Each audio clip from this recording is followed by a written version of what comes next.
I'm good. Really excited for the players, and what they were able to accomplish tonight. We set our goals going into the season, and they really have nothing to do with the outcome of the football game. We all know that's what we want to occur, but our goal is to go out and play every play as hard as we can possibly play, not look at the scoreboard. And I know a lot of times people hear that and they think it's kind of coach talk, but it's starting to be ingrained in who we are, and they're starting to understand that. The players are. I'm happy for Georgia Tech, the fans, the alumni, everybody out there that came to support us here. It was a special game. It was a special game for the ACC. It was a really good game in the league. To be able to have the defending conference champs on the stage tonight in the ACC, and to be able to showcase what the league is in competitive good football. All right, and I know we have a really good marketing slogan in our league. It talks about the league of the quarterback and whatnot. Right. Well, I think you can add the line of scrimmage to that too, and that's where big games are won, at the line of scrimmage. And I'm really proud of the offensive line. Shocking there, right? Really proud of those guys and how they were prepared. The defense, once they settled in, Tyler Santucci, and I hadn't said a word about it, and I've told our team, and really that's what matters, is our team. We're not trying to prove anything to anyone. We're not trying to go out and impress people. All we're doing is trying to play as hard as we can possibly play together as a team, as a family we have in that locker room. And I was confident this week. I was confident because of the plan that was put together and the progress I've seen made really from the start of the year until now. And really proud of the way those guys settled in after that first drive. We're able to, Tyler settled them down with some calls, and we were able to play assignment football, get off blocks, and I thought they were playing fast. So, again, we didn't turn the ball over. We had 3 penalties. One of them on Romello, he comes free, gets the unfortunate face mask. It wasn't anything intentional. It was the way it came across. We just got to, coach him to keep those hands lower, so that doesn't happen. Then LaMiles had the DPI on the deep ball, and then we had one false start on the offensive line. But all in all, it was a clean game for the first game of the season, and that's what you want to see. You want to be able to limit your mistakes and self-defeating errors, and we want to play for 60 minutes. We want to build a tough, disciplined football team that's committed to themselves individually and then the team. And we talk about execution with our football team, and what execution is, that's the confidence to go make a play. Right? Whether you're a quarterback, whether you're an offensive lineman and the ball's on the 1-yard line and they're going to run behind you, whether you're a corner making a play on a ball in a man-to-man situation, or you're a kicker at the end of the game to win the football game. And we had our final walkthrough yesterday, and the last play we had in the walkthrough was a field goal. And I stopped it and brought them together and said, guys, this game's going to come down to a field goal. This is your last rep of perfection before we go into the game. Total confidence in Aiden Burr. What a football player he is. What a football player. And when I say that, I don't say that lightly now. He's a football player. He's on leadership. He does that all the time. And missed one earlier, a long one. And you talk about ice in his veins now. I mean, he came up to me and goes, yeah, Coach, I'm good. And it was like, I don't care where the ball is. Just put it down and I'm going to make it. And the confidence for him. So, again, credit to Mike Norvell for having his team come over here and have them prepared to come here and play a football game. But really happy for our people, really happy for the ACC and what this league is, and for other people to see that as well. So, but we'll enjoy this tonight. We got an early meeting tomorrow morning before we head back home. We'll get back home around 2:30. We'll go straight to the weight room, lift, stretch and stride, have meetings, head outside, practice. They'll be back in class on Monday, and then we'll get ready to go. We got a game next Saturday back at home. So, again, appreciate everyone's hospitality here. what an unbelievable experience this has been for us as a football team, as an entire institution. It's been a great experience to come over here and share our game with everyone here. So again, I just want to thank everyone for the hospitality. I'm just really excited about the rest of the season that gets underway when we wake up tomorrow morning. So with that, we'll take questions. Okay. Everybody's very standing for questions. We'll go start back with Chad here. So you give Tyler a big hug there at the end. How gratifying was to see your defense play the way they did? Yeah, Tyler talked to the defense last night, and he said 166 days ago they started a journey, and he told them their only goal was to be the best version of the 2024 Georgia Tech defense that they could be, not to be anything more than that. Last night was the first meeting I sat in with the full defense, and that was an intentional thing. I wanted those guys to understand the confidence I had in Tyler Santucci and his staff. And last night I sat in that meeting, and I stood up when it was over, and I told those guys, I cannot wait to see y'all go out on that field and play together as one. And we talk about there's going to be setbacks, there's going to be obstacles to overcome. It's not about that, it's about playing the next play. It's about playing the next play. Success and failure are really one and the same. They can both be distractions to you. And you got to stay in the moment, play the next play, and I thought that's what they did tonight. And and huge credit to Tyler and his staff and the plan he put together. But a plan's great, but you don't build that type of resiliency, right, unless it starts early and starts throughout the whole year. So really happy to have him part of Georgia Tech and being a Yellow Jacket. Kelly. Brent, it seems like you've had a quiet confidence about this team going into the year, and you always have had let your teams not be too big for the moment. Like the opponent's not too big; it's just a game on schedule. How much do you think that factored in, and how much is this kind of showing the confidence you had going into your team going? Yeah, you build confidence, going against each other, and the confidence really came from seeing the defense progress over throughout spring practice, throughout the summer, throughout training camp. I thought our offensive line played a good game tonight. Well, they got punched in the face for a week and a half of training camp. We couldn't get a yard on the ground, and so that built confidence that in this football team. We added a lot of depth. We were able to play a lot of guys on the defense tonight. Played a lot of guys that played their first football game. Right, first meaningful snaps in a football game on that side of the ball, right? And that's only going to help us. And look, were there mistakes? Yeah, there's mistakes, right? But those guys now have playing time, and as a coach, a lot of times when it gets into a really tight football game, you get nervous about those rotations and having a guy in there that hadn't, isn't necessarily quote unquote the starter. But he stuck to the plan. Tyler stuck to the plan, kept those guys coming in, and those guys will be better football players for it this season. Patrick. Coach Key, you spoke about confidence in your defense. I was wondering, the decline in that hold call early in the game on 3rd and 5 or 6, was that a manifestation of that confidence? Yeah, and it was really kind of that no man's land on the field too. You have to know your team, but you also have to know your opponent. You have to know what your opponent's tendencies are. You have to know, how they play the game.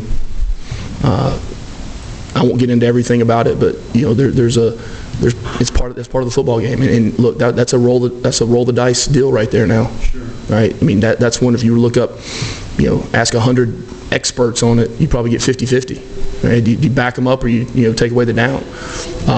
And I thought right there at that time that eliminating the down was the best decision. Right here. Coach, you made a point in the build of this game of not making a big deal with the fact that this game is being played in Ireland and go all the way across the Atlantic to play it. How much does that mentality feed into the result that you've got on the field tonight?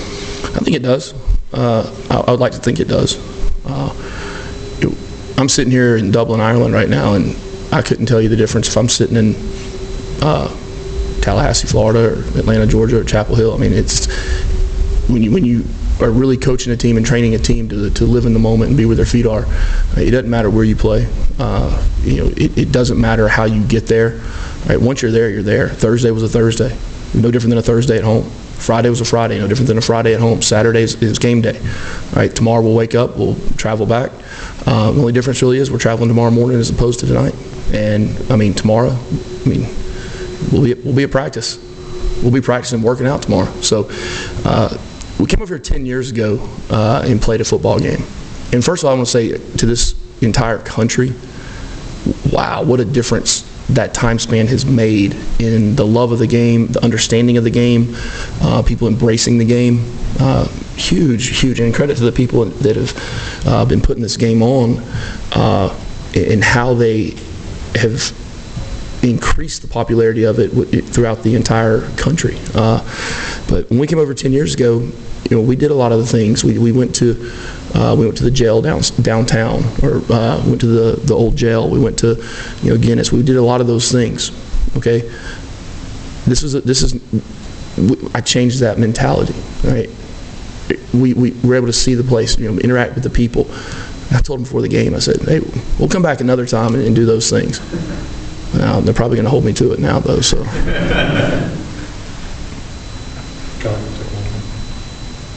Curious if you talk a little bit about your running backs. Chad Alexander's a guy that you talked about in the spring walk-up guy. And can you just talk about how he's kind of blossomed into a guy that played a huge role in this game, and Jamal too, how he continues to thrive for you? Yeah,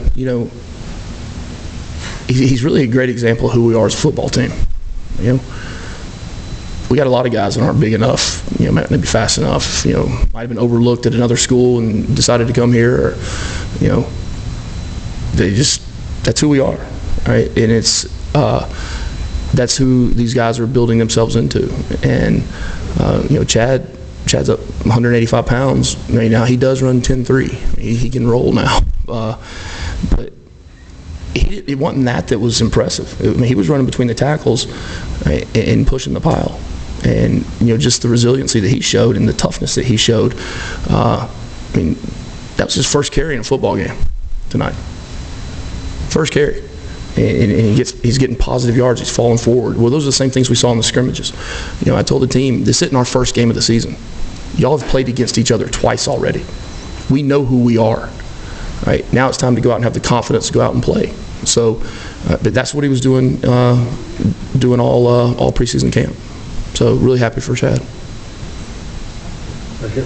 Is there anything that you learned throughout your football team trip this week, whether it be the travel, the mentality of the team heading into the game, or even something from the game that you took away as a real positive from this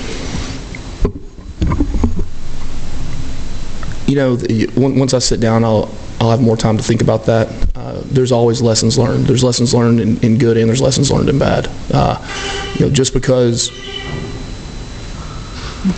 Can I ask who that was? Jay Barrett. That was my boss, so can't say too much. Oh, you won, Jay. What can't happen is, Coach Saban used to talk a lot about, never wasting a failure, right? Well, you also can't waste these, because that ball goes one way or the other on the last play and we don't win the football game. Right? That doesn't change the first 60 minutes of the game. Right? Well, if you lose the game, now you're going to be different and going back when you're addressing the mistakes and the things you have to get better at. No, you have to be the same. And when we see those mistakes, when we see those things, those are things we have to address, and we have to correct, we have to fix. But I don't think I learned anything from a mindset standpoint. I think it just confirmed it. Okay, time for a couple more. Ken? Brent, on the mishandled shotgun snap, what happened there? And then, on the ensuing play, what were you trying to get back? It feels like the field goal. Is that half full or half empty, guys? Ken, I would expect nothing less out of you, my friend. No, so we are a motion, obviously, right? We're a motion shift football team. And we have a lot of different receivers running those motions, right? And, for a defense, it's really hard when that ball is being snapped, right? Because you don't know the window dressing, the eye candy that takes place. So we work really hard to get that timed up exactly, right? And the timing of it was a little bit off, and ended up on the ground. So Haynes was able to get it back. we had a couple of snap issues like that. We had the one that earlier in the football game that was a low left snap. Usually that comes from not following through. That's something we can work and correct and fix. But look, there's hundreds of things we have to correct and fix in that football game. And then that, like an ensuing play, were you thinking we want to get to the 33 or the 30, or did you have a point in mind that, this is what we wanted? Yeah, so the way the wind was blowing in the stadium, it didn't feel a lot, but it was a huge difference going south than it was going north. The open end of the stadium, it was coming in that way, which is kind of what we expected. The kick line from the going into the open end was around a 30, 35-ish. We had right at 35, and we probably could push it to a 38 with Aiden's leg if it was a game on the line type situation. Now going the other way, it was a 40 to 42 mark that we were looking at, and obviously they were looking at the exact same mark. I mean, they have that kicker has the same leg that Aiden does.